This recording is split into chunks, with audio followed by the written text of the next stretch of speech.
What's going on, everybody? C4 here. Welcome back to the channel, and today I'm very excited to drop here on YouTube my top 10 quarterback rankings for the 2021 NFL Draft. Before we get into the rankings, two things very quickly. One, if you want to look at the rest of my rankings and not wait for when and if I decide to upload them on YouTube, my Patreon is where I've been posting everything. I'm still finalizing the safeties, which is the last positional group, and if you are a sub on my Patreon, I'm hoping to have that up to you guys by Wednesday at the latest. But all of my other positional rankings are there, and it's a great way to go above and beyond to support my channel. And now that once I finish safeties, what's next? I'm going to be doing previews for all the players that are in college, and will be in 2022's draft, my rankings, top 10 quarterbacks, top 10 whatever, for every single position. That is starting soon. Secondly, before we get in the video, I did want to try to put some highlights in of my favorite plays and things that are like very of note for these 10 quarterbacks. Video got demonetized. I know there's a lot of creators that will just say screw it and throw it up anyways. And I really did think about doing it because,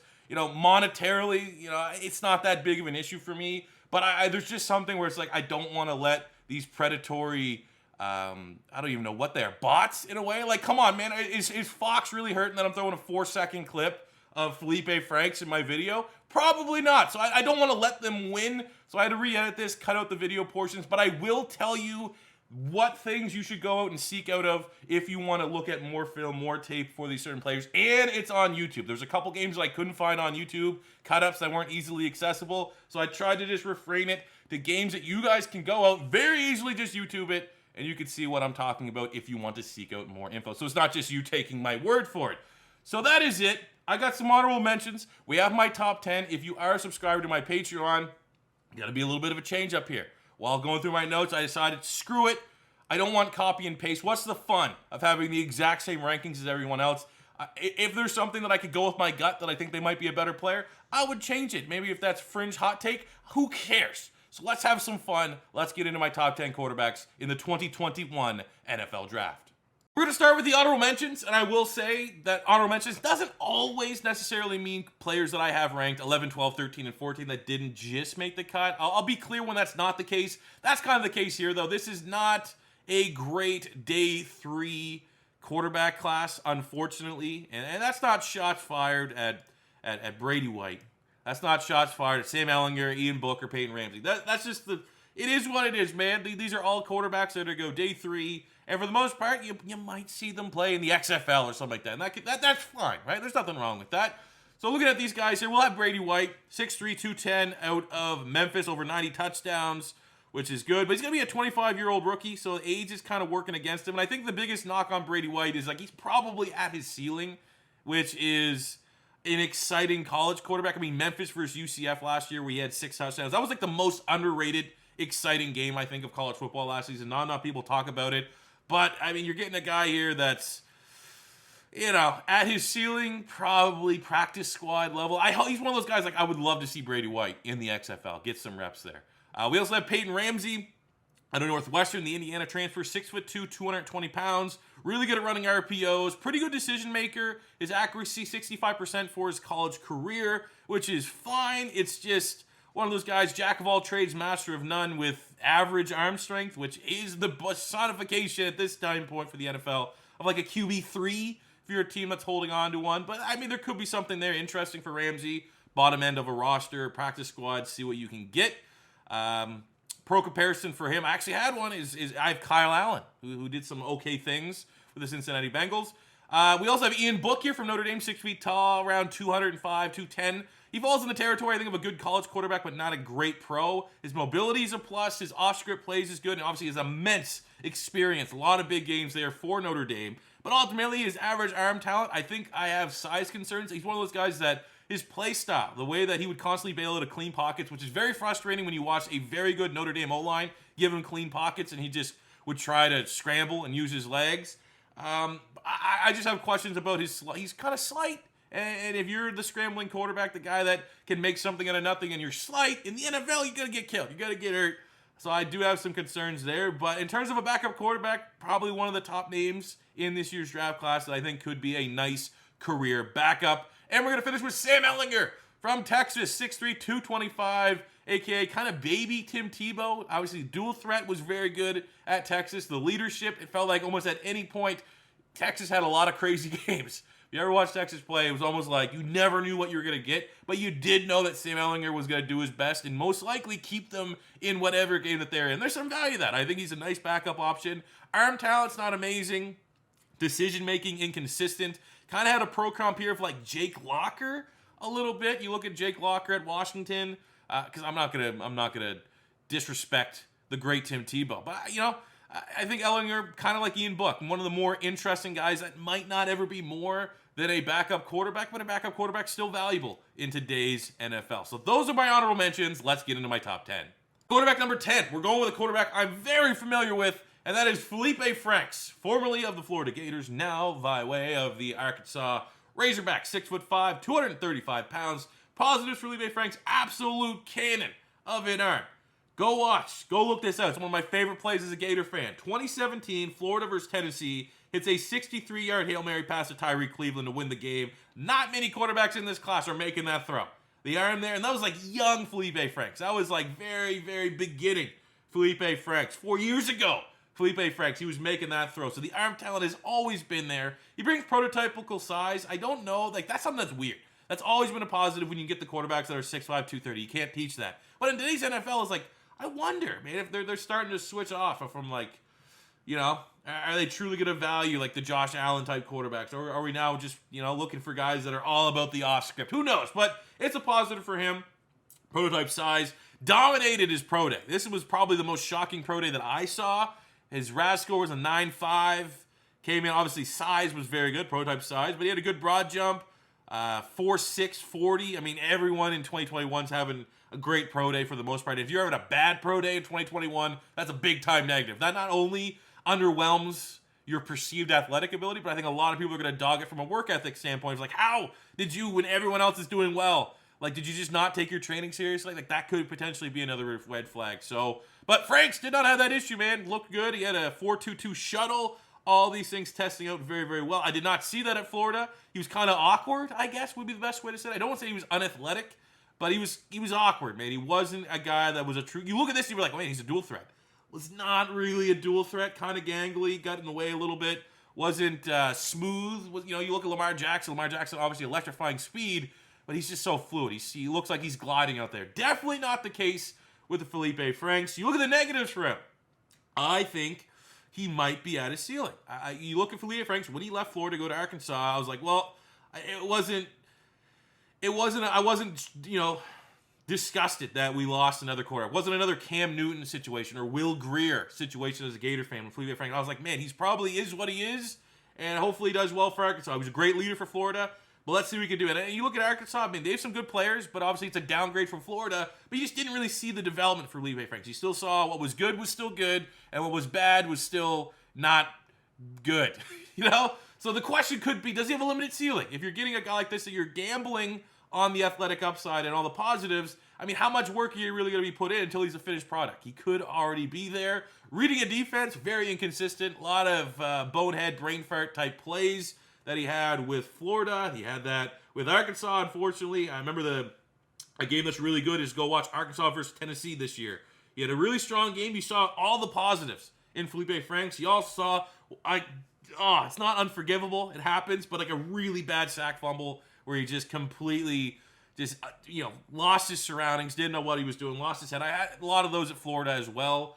Also, I really did like his Georgia game in 2020, man. He had a 49-yard touchdown to Treylon Burks, who's a really good wide receiver. That was an absolute dime. Definitely go seek that one out. But generally, inconsistent reading a defense, could be at his ceiling. And for me, I'm giving a 5th, 6th round grade. And my pro comparison for him is E.J. Manuel. Now, E.J. Manuel is a part of one of the worst quarterback classes ever. Got overdrafted. But you look at E.J. Manuel's tape from Florida State. You look at a lot of the positive things Felipe Franks did. Both big-bodied quarterbacks, probably edge Felipe Franks in terms of athletic ability, but very similar, very much quarterbacks that are work in progress, but also got to have that worry that no matter how much work you put in, they could be at their ceiling. Number 9, I'm going with Jamie Newman. Wake Forest. I'm not giving the credit to Georgia. I never saw him play for Georgia, so it doesn't exist. 6'3", 235 pounds. I will say, Newman for me might have had the most underwhelming Senior Bowl out of all the players because of all, took the year off and only really had 1 year starting Wake Forest. You want to see him ball out at the Senior Bowl. You want to get another quarterback to get super excited about. he didn't look good at all. I mean, the offense, he was out there, looked uncoordinated, didn't look like they couldn't execute. And for one aspect of that, you don't want to hold too much because it's an all-star game. None of these guys have never played together. But then when you see Kellen Mond and the other offense firing on all cylinders, the question kind of comes in like, well, Jamie Newman's only a one-year starter. Like, maybe there's something into the fact that he couldn't get everyone on the offense on the same page. Where someone like Kellen Mond, who has a lot of experience for Texas A&M, it was just another thing. And he was able to get everyone going and can find a way to will these guys up and down the field. And you didn't see that with Jamie Newman. So that could be something of a negative. But as we look at the positives here, RPO quarterback for sure. When he looked good at Wake Forest is when the RPOs were on, going full cylinder there. The arm talent is good. Absolutely has the arm to make every throw in pretty much every coach's playbook. And that is very good when you're talking about developmental quarterbacks. The negatives, limited play time. Essentially a one-year starter at Wake Forest in 2019 because he opted out of the 2020 season when he transferred to Georgia. And that's always something when you have limited tape, you have limited situations to really evaluate a quarterback. It's going to push you down the board when other guys just have a bigger body of work. And he's a little bit of a slow processor. And this is never more evident when you look at RPOs. Maybe it's a personal preference. There's probably some people that like it. I hate it. As someone like Philly that used to run the RPOs, is that you have these quarterbacks that are very smooth running the RPOs. And at times Jamie Newman can do that. But there's also a lot of games, a lot of cut-ups where you're watching him play. It's almost like he's too indecisive about if he's going to give it to the running back or not. He's still keeping his eyes evaluating the defense. And that processing, there's a bunch of times where it's like, oh shit, I waited too long to do either a pass or a run to give it to the running back, so I'm just going to be a good athlete and salvage this play by scrambling it myself. And that is not, I don't know. I don't like it. I personally don't like it. I'd rather have a clear decision, instantly make that read really, really quickly, and I just didn't see that consistently enough from Jamie Newman. But ultimately, I'm going to give him a 5th-round grade. I think of the tier of developmental quarterbacks, Felipe Franks, Jamie Newman. We're going to talk about Davis Mills and Kellen Mond in just a little bit. I think Kellen Mond and Davis Mills, their stock is very high. Depending on where you're looking at, seems, 3rd round, 4th round, somewhere in that range. That's expensive for a developmental quarterback. I think Jamie Newman and Felipe Franks are going to be on the other side of that tier of, like, these guys are probably going to go 5th, 6th round, going to be a true, they're going to get them in those true developmental quarterback ranges. A price that's going to be somewhat affordable. I'm an Eagle fan. I mean, he can work in Philadelphia. If we're going with Jalen Hurts, Newman could be a guy that stylistically could mesh well with what Philly is going to be trying to implement in their playbook. My pro con for him, though, I have seen a lot of Jacoby Brissett. I don't see that, personally. You look at Jacoby Brissett, not really a dual threat. I think Jamie Newman's a better athlete. Jacoby Brissett, you saw it last year. Colts weren't designing run plays for Jacoby Brissett. They were designing, he would come in for like QB sneaks and shit. They weren't, starting him on the 30 and they're going to say, hey, we're going to have Jacoby Brissett keep this one for 30 yards. That's the plan if this works out well.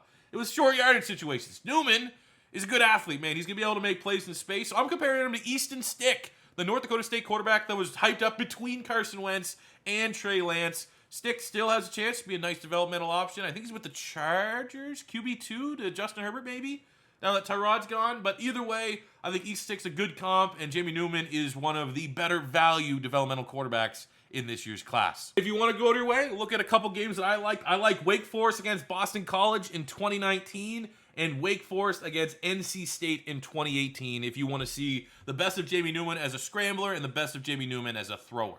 Quarterback number 8. Probably the first guy that's going to start to set my list a little bit different than some other guys because I've seen him go as high as QB5 in rankings. So that's Davis Mills from Stanford, 6'4", 225 pounds. When you look at him, watch his pro day, mechanics are very good. They were absolutely gushing over the mechanics. And I mean, he was a 5-star recruit. The negative is he's a failed 5-star recruit because everyone at Stanford thought this was going to be their next big hyped up quarterback since Andrew Luck. And it wasn't really the case. He struggled. I don't know if it was necessarily all injuries. I mean, ahead of him was KJ Costello. If you're really that good, you probably should have been able to beat KJ Costello. And he kind of did. And KJ went to Mississippi State. But, why did it take him so long to play? And then limited play time, he has, 13 starts in his career. So the body of work is not substantial, but you see him in an environment of a pro day where they're going to be scripting and designing plays to, kind of show off his strengths. It was impressive. It absolutely was impressive. And I'll give him the positive as well of a high ceiling because you saw a lot of the things that made him a 5-star recruit. But the body of work at what he did at Stanford was inconsistent, to say the least. For everything that he looked like, oh, that is NFL type play, they'll be like, well, what the hell was that? He just like one hop to screen pass. So in a clutch situation, didn't make it. I mean, two games that I liked were both this year. I liked Stanford versus Oregon State, and I liked Stanford versus Washington. The box score wasn't ridiculous. You know, I'm not just going to be giving you games where like, hey, look, I literally went through, like his UCLA game, get kind of hyped. But the 3 picks were preventable. And a lot of the touchdowns, I mean, that was a game there that they won. It was a high score. It was an electrifying game. But a lot of the plays were made by the other dude, Semi Fehoko. Like a lot of the big gaudy numbers were like, you know, quick pitch and catches and the wide receiver making the miss and making them look stupid. I thought the Oregon State game, which was a win, and the Washington game, which was a win, you did see a lot of the positives that the people that are very high on Davis Mills are kind of constantly pounding the table for. For me, I'm giving him a 4th round grade because of that high ceiling, because of the prototype build. But I will say there's definitely buyer beware here on Davis Mills, especially with the hype train that is kind of built up. My comp for him is Jacoby Brissett. I mean, Mills does have some scrambling ability, not a bad athlete, but ultimately, you know, probably going to be used a little bit more as a pocket passer. And that's kind of the case for Jacoby Brissett. So I'm not giving Brissett to Jamie Newman. I'm going to put that comp onto Davis Mills. Which, I mean, hey, if that's your comp, Jacoby Brissett is, you know, Mills, I think Mills' ceiling is Jacoby Brissett, a guy that's probably going to be a solid backup, but will always have that what if, maybe we should give him a shot to potentially be a starter in the NFL. Fact number 7, we're going with Kellen Mond out of Texas A&M, the Senior Bowl MVP, 6'2", 205 pounds. And when you look at him, I'm going to compare him in QB7. I feel like QB7 and QB6 is going to be purely what scheme is how you determine the ranking. If you're a certain teams that if you told me like rank the quarterbacks for a team A, QB7 and QB6, because we're talking about a guy you don't even know yet, they could be interchangeable depending on what team we're talking about them going to. But ultimately, I'm putting Kellen Mond here at 7 because of ultimately the inconsistencies. That is a massive red flag because you never know what Kellen Mond you're getting. So from a developmental standpoint, probably has a higher ceiling than the quarterback we're about to talk about at 6. But that consistency is tough. And he was with a great quarterback coach, Jimbo Fisher, Texas A&M. And you saw a little bit more consistency, but you still felt like at any given point for A&M, there could be a stinker coming out of Kellen Mond. But I'm definitely a fan. And for not so much now, because his stock has kind of skyrocketed a little bit. He's the Bitcoin of quarterbacks in this year's draft class that I thought, you know, 4th, 5th round, I'd be all over Kellen Mond. I speak again as a Philadelphia Eagle fan. I would definitely entertain Kellen Mond entering Philadelphia's quarterback room. But now seems like he's going to be a very expensive developmental quarterback, and that's where I kind of back off a little bit. But very quick release. You're getting a guy that, you know, absolutely one of the best releases in this year's quarterback class. He's a very good athlete as well, can make a lot of plays with his feet. Concerns maybe about that size, 6'2", 215, a little frail, a little thin. Probably not what you want consistently out in space, getting hit in the raggers of being a, you know, an NFL scrambling quarterback. But it is a positive aspect to his game. But he's a slow processor at times, which was more of a knock early on. His processing definitely picked up in 2020. But 2019, 2018, it was just, you know, way too long, buddy, to hit your reads. Way, way, way too long. And his inconsistency was bad. You never knew on any given week what Kellen Mond you're going to get. You never even know what drive you're going to get Kellen Mond. He literally could make a throw that only the first-round quarterbacks make in this class, and then he'll have 2 straight drives of like, holy shit, you're going to be playing in the XFL. So I think consistency, that's just something that's going to come if he gets a really good situation with a really good quarterback coach, a really good veteran ahead of him. And out of all the developmental quarterbacks in this year's draft class, that's not going to cost a first-round pick. Kellen Mond is certainly my QB1. I really, you know, you go back to really his first big I'm really good type game. That was 2018 against Clemson. And last year, I thought his game against Tennessee and Arkansas really showed a lot of the positives for Kellen Mond and what he's going to bring in terms of a ceiling in the NFL. But for me right now, I'm going to have to give his draft grade a 4th round. He's not going to go in the 4th round. Got to go Molly much earlier than that. My comp for him is Brett Hundley coming out of UCLA. Both, you know, solid throwing percentages. You got to remember in 2014 too, Brett Hundley was like in that bubble to be a first-round quarterback. You know, him, Jameis Winston, Marcus Mariota entering that college football season. A lot of people thought, like, which one of these guys is going to finally be and establish himself as QB1? Things kind of fell off for Hundley, ended up slipping. I think he went 4th round, 5th round to the Green Bay Packers, but ultimately the hype and what we saw of Brett Hundley at UCLA, the body of work. And let's be honest, Brett Hundley, until, you know, he didn't really look good in relief duty for Aaron Rodgers, he was always, if you looked around the NFL for the QB2s that could have upside, teams that may try to want to like throw a Hail Mary and try to acquire a backup quarterback that they can potentially develop into a starter. Hundley was one of the top guys for quite some time in the NFL, and I feel like that's kind of what I'm getting from Kellen Mond. He's going to land somewhere where he should be a developmental backup, but there's a lot of intrigue about if this guy gets the right coaching, he could very well be a solid NFL starting quarterback. And quarterback number 6, I'm going with Kyle Trask, 6'5", 240 pounds, out of Florida. And we talked about at QB7, Kellen Mond. Depending on what team is drafting said quarterback, absolutely these two guys can be interchangeable. If you want someone that's a little bit more off script, potentially a higher ceiling, you're looking for Kellen Mond. If you want someone that is more working within structure and you want the higher floor, Kyle Trask is going to be your guy. Obviously, I can speak of this as a Gator fan. He was the best Gators quarterback we've had since Tim Tebow, made Gator football watchable again. Our offense, up until really peak Kyle Trask, was like watching grass grow.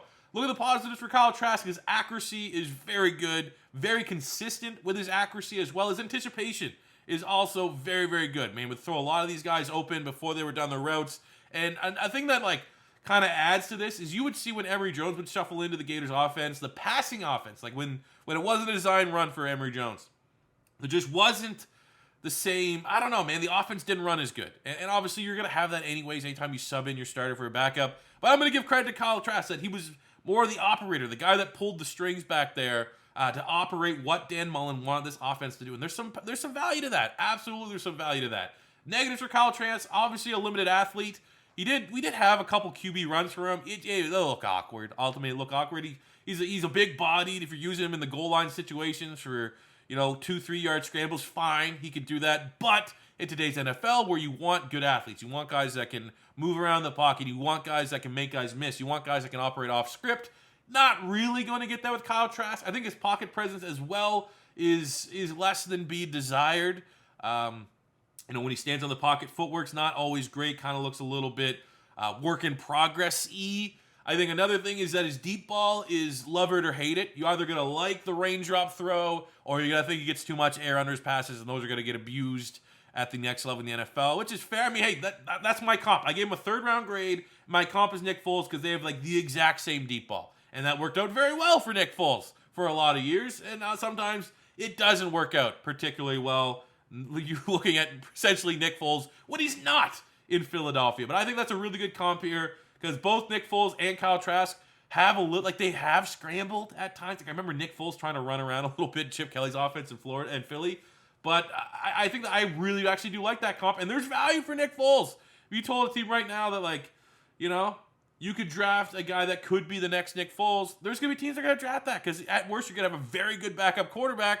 Or you could have a guy that within the right system, the right scheme, like Nick Foles in Philadelphia, could be an absolutely viable starting quarterback in the NFL. And that's why over Mond, ultimately for this list, maybe there's a little bit of Gator bias, but I think I'm going with the higher floor in Kyle Trask is why I'm putting him at QB6. If you want to see the greatest hits of Kyle Trask, I liked Florida against Missouri in 2019. I like Florida against Arkansas this year, Florida against Bama this year, and Florida against Georgia in this year. All those games, Kyle Trask, very, very good. But in at quarterback number 5, it's going to be Mac Jones, 6'2", 215 pounds, out of Alabama, fresh off a 40-bomb type year, 41 total touchdowns. I think only 4 interceptions on the best offense in all of college football. And when you look at Mac Jones, I think you look at the positives, very high floor. You're going to get a quarterback here that, maybe he's like at his peak. He's as good as he's ever going to get, which was 40 touchdowns in the SEC. So the very high floor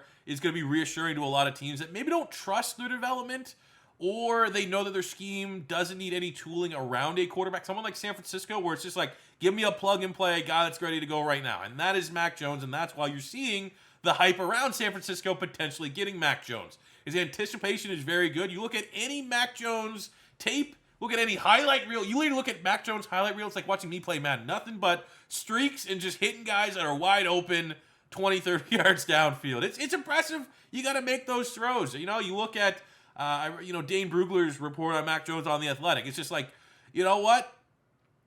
Offense, yeah, all these great all-stars around him, yeah, but you still have to go out there and make the throws, and you don't want to hold that against the guy. He was able to go out there and operate that system. But that is also going to be unfortunately negative. I think there is some validity in saying that when you completely write off a player because of their system, it's unfair because you should value and grade each player on their own merit and not necessarily the system. But when you look at Alabama, man, like I'm telling you right now, if Mac Jones is on any other school, he's not dropping 41 touchdowns. It just so happens that you're on, and you had Devontae Smith, and you had Jalen Waddle for the first bit, and the Canadian Mechie, who's going to be really freaking good next year.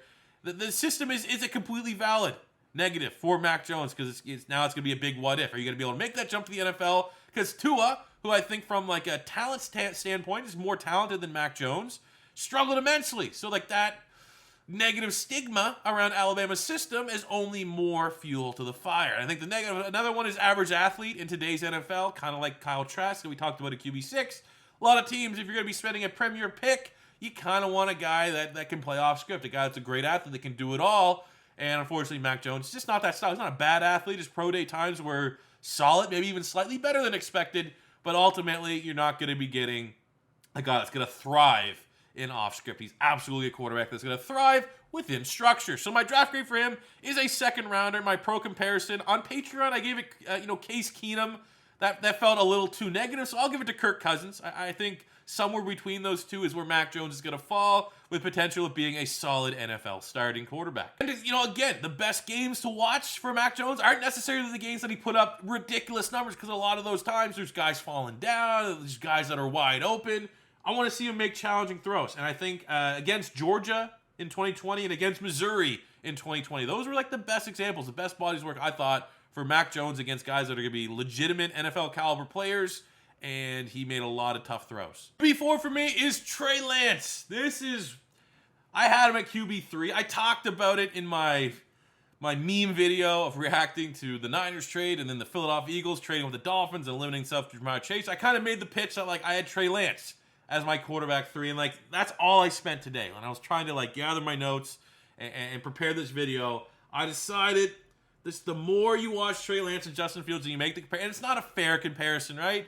But because of level of competition and stuff, the more I'm just at this point in time, maybe Justin Fields, the safeness, the less mystery to the Justin Fields pick is enough for me to just put him at QB3. We'll put Lance at 4, even though they're very much the exact same tier of quarterback in this year's draft class. So I am going Trey Lance at QB4. I am a fan. 6'2", 225 pounds out of North Dakota State. Positives that he's very accurate, very smart with the football. Accuracy and decision making are absolutely NFL caliber, first round draft pick caliber, right? And he also throws in some very good dual threat ability. Great athlete. Wonder if he's going to test.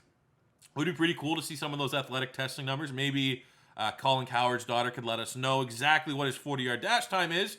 But the fact that when you get a dual threat quarterback, and I don't even put his scrambling ability as 2 of his biggest positives, that's always going to be a strength for Trey Lance. And I have it as a negative because he doesn't wear 225 well. I'm going to wonder if he's going to bulk up a little bit. Lower body is not thick tree trunks like you want to see. You want to see kind of a bulkier quarterback, I think personally, if a guy's going to be a true dual threat. Lamar Jackson, as electrifying as he is, kind of, him and Kyler Murray can kind of get away with it because they are S-tier dual threats. But when you're someone that's more of an A-tier dual threat like Trey Lance, that isn't so much agility as it is straight line speed, and I'm gonna QB keeper this and just win a foot race. He looks a little light. I'm a little bit concerned about his style because there's a big difference between running over dudes in FCS and keeping that mentality, keeping that deer in the headlights, I'm gonna take this ball and tuck it. And in the NFL, when you try to run dudes over, you're going to end up getting popped. You're going to end up taking lots of hits. I saw that a little bit with Carson Wentz, and I am a little bit worried about that with Trey Lance. And also, he's the biggest mystery player in this year's draft because he only has 17 starts, and those 17 starts are against FCS competition, right? It was honestly tough to, when I was trying to, what are 2 or 3 games that if you want to look at Trey Lance that you should go and look and be thoroughly impressed with.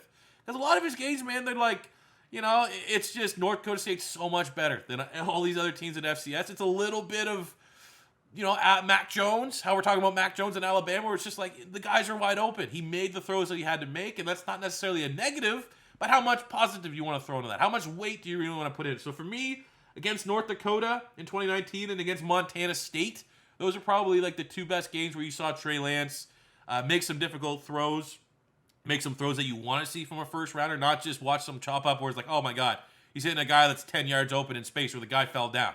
So I think Montana State and North Dakota are the two games I would look out to if you want to see a little bit more on Trey Lance. My draft grade for him is absolutely a first rounder. I think he should go top 10. And my pro comparison is peak Kansas City Alex Smith. I think when Alex Smith came into the league out of Utah, he was a dual threat. He was a dual threat quarterback, scrambling quarterback at Utah. But then once he got to the NFL, you would see that in flashes, but he ultimately was more of a pocket passer. Gave up a little bit of that scrambling ability. I think that might have to be the case for Trey Lance. Better athlete than Alex Smith, but I am concerned about the aggressiveness of Trey Lance's dual threat style and if that will be able to translate from FCS to the NFL. So maybe like Alex Smith, dial back a little bit of that and use and emphasize your decision-making and accuracy to really get you where you need to go into being a franchise quarterback in the NFL. And you got to remember, Alex Smith at Kansas City, you might see Alex Smith and roll your eyes a little bit, but at Kansas City, there was like 2-3 years where he was absolutely a legitimate top 10 quarterback, Pro Bowl level quarterback, and I think that's what you could get in Trey Lance. And at quarterback number 3, we have Justin Fields from the Ohio State University. 6'3", 225 pounds. I have him and Trey Lance in the exact same tier 2 of quarterback in this year's draft class. They're both very similar stylistically, both very good athletes, very good arm talent, can make every throw that you need them in the books. Both have things that make you very nervous if you are going to be in the market for drafting either one of these quarterbacks. And I say again, if we can refer to, I'm an Eagles fan, there's a legitimate shot that maybe somehow, some way, Philly on draft day could fall in love with a Fields or a Lance and make the decision to go get them to be their starting quarterback. And I just think ultimately what's going to have me put Fields ahead of Lance at QB3 is just you see more of what can translate to the NFL from Fields at Ohio State than you could see from Trey Lance and North Dakota. But ultimately, like they're firmly not in the top tier of quarterback for me in this year's class because there is so much. That's a little bit worrying. But ultimately, Fields is an elite athlete. We saw even with the fudged, we can't say it's fudged, but the skeptical pro day time stuff, he proved he's an elite athlete. He had that high school mentality, right? I would say this for everyone, let's play high school football. A lot of times for your high school, the best athlete's your quarterback. And it's kind of like that was kind of the case for Justin Fields. He was the best athlete, I thought, probably at Ohio State, and he was also their quarterback. That's kind of the Lamar Jackson's thing, and that works well for Justin Fields. I think he carries his weight a little bit better than, say, a Trey Lance. So I do think from a dual threat standpoint, his dual threat style will translate better than Trey Lance's dual threat style in the NFL. The arm talent, he can make every throw in the books. There's that viral throw against the I don't know, was the left hash mark? It was just ridiculous, man. He made an insane throw at his pro day that went viral. And, just further proof that the arm talent is absolutely first-round pick quarterback. However, the negatives, average processor. It is what it is. No matter how much Dan Orslowski is trying to save his ass by showing very, hand-picked situations where Fields makes the correct read and processes, gets off his first pass good, which is good to see because you know what's in there. You know that he has the capabilities to develop into a great processor, depending with the right coach, maybe like a Kyle Shanahan in San Francisco. But that's still a negative right now, is that consistently he does not get off his first read enough. And that's just, a product of Ohio State's scheme potentially, but it's definitely an area of his game that's a little bit worrisome because you're going to have to rewire the brain a little bit. Getting faster processing time is something that's going to take a lot of work, and there is always a chance that you can't get him through that. And he's going to be a good quarterback despite the processing, but I'm not going to bet against him that he won't be able to take his game to the next level. Absolutely, give him the benefit of the doubt. Give it to everyone that I talk about the benefit of the doubt. Also, the scheme. I do think there's validity to the idea that you have to evaluate quarterbacks on a just player-by-player basis and not what school they're coming from. However, when you have the great Ohio State JT Barrett, Braxton Miller, Cardale Jones, Dwayne Haskins, there's going to be some worries that all these guys that are putting up gaudy numbers at Ohio State just don't translate to the NFL. And that is, I think, still a somewhat valid negative to hold against Justin Fields. He's going to have to break off the mold. He has all the talent to. I think he will as well. I think he's going to be the quarterback that Ohio State can kind of hit the reset button. You can stop memeing our quarterbacks going to the NFL because Justin Fields is going to be pretty damn good. But those are very legitimate negatives for Justin Fields, but I'm absolutely still giving him a first-round draft grade, and my pro comparison for him is Marcus Mariota coming out of Oregon. Not the Mariota that we saw, at Vegas last year, not the Mariota that we saw 2-3 years into his career with the Tennessee Titans. But when Marcus Mariota was leaving Oregon as, what was he, Heisman Trophy winner, the body work, what he was able to do at Oregon, the same positives, the same negatives, I think they carried. And I think one of the biggest what ifs in NFL is if, obviously it's again hits home for me, but like, what if Marcus Mariota went to Philadelphia with Chip Kelly? What if Marcus Mariota went to the right scheme and the right team that would build around him? He could have been exactly what he should have been in today's NFL, and that's a franchise quarterback. So I also kind of think that's the same for Justin Fields. What team is Justin Fields going to go to? If Justin Fields goes to a team that's going to be willing to build their offense around him, he's going to have a lot of success. If he's going to a team that's going to demand Justin Fields to cater to their offense and their scheme, might not be he might not be the savior of Ohio State quarterbacks that we see. So again, because he's so scheme dependent on what team he goes to, I think that will yield immediate success for Fields. That's why I got to keep him at 3 and not have him in the tier 1 quarterbacks for this class, but still very, very good, very, very interesting, and very excited to see what Justin Fields can do at the NFL level. If you want games to look at, I think against Michigan in 2019, Penn State last year, and Clemson last year, those are Justin Fields when he's at his best. And at quarterback number 2, we have Zach Wilson, 6'3", 210 pounds, out of BYU. And even though I do have a mid-first round grade on him, he absolutely should probably be going second overall to the New York Jets just because of the value of quarterbacks. My draft grade kind of does tie into like my big board, regardless of position. But Zach Wilson is an immense quarterback prospect. Off-script plays are off the charts. So many plays that should be negative. Just because of the talent he possesses, a negative play is more often a positive play. His accuracy is exactly what you want it to be. Very consistent as well. I think he's a type of player that has all the arm talent in the world. He can make... I really would actually like to see his 40 time. I think he's going to be a guy that like kind of has like that Carson Wentz type of athleticism, where it's like, he's not going to be a track star, but he's going to be a damn good athlete, guy that's a fringe top 10 athlete at that quarterback spot. I think you kind of get that with Zach Wilson. The negatives for him, the durability, has had some injuries at BYU, which is unfortunate. The competition is always something people bring up, which is fair, right? We're going to bring up competition. We talk about Trey Lance. Same can go for Zach Wilson. Not a lot of dominant performances. I mean, I look at the 2 best games that I saw Zach Wilson play at BYU. They weren't against powerhouse schools. I thought one of them was against Louisiana Tech last year, as well as Boise State last year. Those teams are not bad teams. They both have got teams of guys on the defensive side of the ball in particular. They're gonna be going to the NFL for sure. But you don't see BYU. Everyone wants to talk about the Coastal Carolina game and stuff. You don't see BYU against like really, really tough opponents, which is unfortunate. So we still have yet to see Zach Wilson when things aren't going well, because more often than not, he had the best. Like, the trenches were great. BYU's offensive line was probably a top 3 offensive line in all of college football last year. So there wasn't a whole lot of, really, until that Coastal Carolina game, like where he was under pressure. He could be able to stay back there and do the ridiculous things that make Zach Wilson quarterback 2 in this draft class. So there are some concerns, and very valid concerns, about competition. But I mean, you watch Louisiana Tech in 2020, Boise State in 2020. How can you not fall in love with this guy? The pro comp is probably my favorite pro comp for all the quarterbacks, and it's a popular pro comparison for Zach Wilson, and that is Baker Mayfield. And at one point, that maybe there was a question mark there. But we saw what Baker Mayfield could do last year with the Cleveland Browns, with a very good run game. And you're like, well, hey, Baker Mayfield could very well, coming into this 2021 NFL season, he's probably going to be like talked about as like an outside bubble top 10 quarterback, maybe even a top 10 quarterback. I think that's what you're getting at Zach Wilson right away, with a very high ceiling to become. And I think I would bet on Zach Wilson becoming the next great young quarterback in today's NFL. Very, very exciting. I mean, I heard a report, made me feel good, that Philadelphia tried to trade up so that they could be in a position to get Zach Wilson. The Jets weren't budging, so New York, enjoy your new franchise quarterback, baby Baker Mayfield, Mr. Zach Wilson from BYU. And quarterback number 1, to the surprise of absolutely nobody, Trevor Lawrence from Clemson, 6'6", 225 pounds. Now, we say prototype, and sometimes when I put a positive prototype, you're like the height, weight, speed that teams historically want a quarterback. He's the prototype.